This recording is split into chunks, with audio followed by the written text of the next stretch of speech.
हम लोग राजपूत काल देख रहे थे। राजपूत काल में हमने त्रिकोणात्मक संघर्ष देखा था और आज हम लोग देखेंगे गुर्जर प्रतिहार राजवंश। ठीक है, तो देखते हैं पुलकेशिन द्वितीय के ऐहोल अभिलेख में गुर्जर प्रतिहार वंश का जो है उल्लेख हमको जो है प्राप्त हुआ है।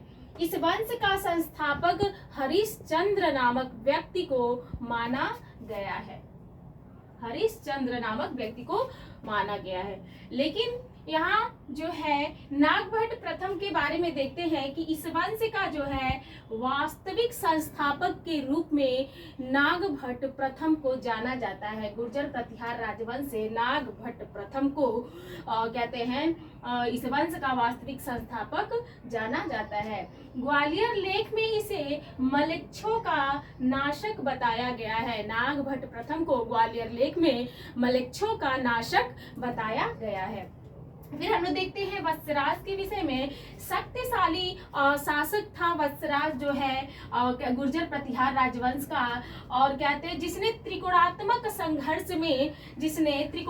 संघर्ष में भाग लिया था।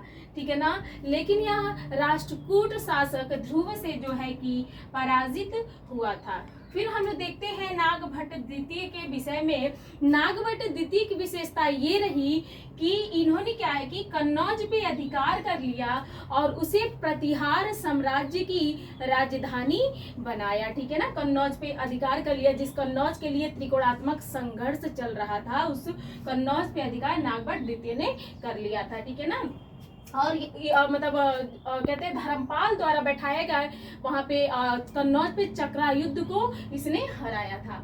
आगे देखते हैं मिहिर भोज के विषय में। तो गुर्जर प्रतिहार राजवंश का सबसे प्रतापी व महान शासक मिहिर भोज था। ठीक है ना। यह कहते हैं विष्णु का भक्त था।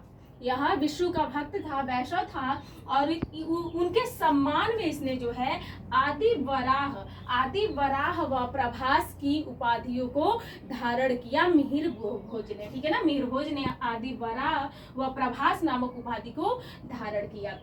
ग्वालियर अभिलेख इसके विषय में सूचना हमको प्रदान करते हैं और ग्वालियर अभिलेख से मिहिर भोज के उपलब्धियों के विषय में हमको क्या है कि जानकारी प्राप्त होती है। और सुलेमान जो है सुलेमान नामक यात्री भी इसके कहते हैं राज दरबार में आया था। मिहिर भोज ने पाल शासक नारायण पाल व राष्ट्रकूट शासक कृष्ण द्वितीय को हरा करके जो है कन्नौज को अपनी राजधानी बनाया था। ठीक है ना। और इसके बाद से महेंद्रपाल प्रथम, मिहिर भोज का क्या है कि उत्तराधिकारी था महेंद्रपाल प्रथम, और इसके दरबार में प्रसिद्ध विद्वान राजशेखर निवास करते थे, जिन्होंने कर्पूर मंजरी, काव्य मीमांसा, कहते हैं विशाल भंजिका नामक ग्रंथ भी लिखे। ठीक है ना। उसके बाद से इस वंश में आता है महेंद्रपाल प्रथम के बाद से महिपाल आता है, और महिपाल के काल में अल मसूदी जो है कि भारत आया था। गुर्जर प्रतिहार राजवंश महिपाल के काल में अल मसूदी भारत आया था। यहाँ से भी प्रश्न उठता है। फिर कहते हैं यशपाल, इस वंश का जो अंतिम शासक होता है वह यशपाल रहता है, और जिसे हरा करके गढ़वाल शासक ने एक नए राजवंश की स्थापना की।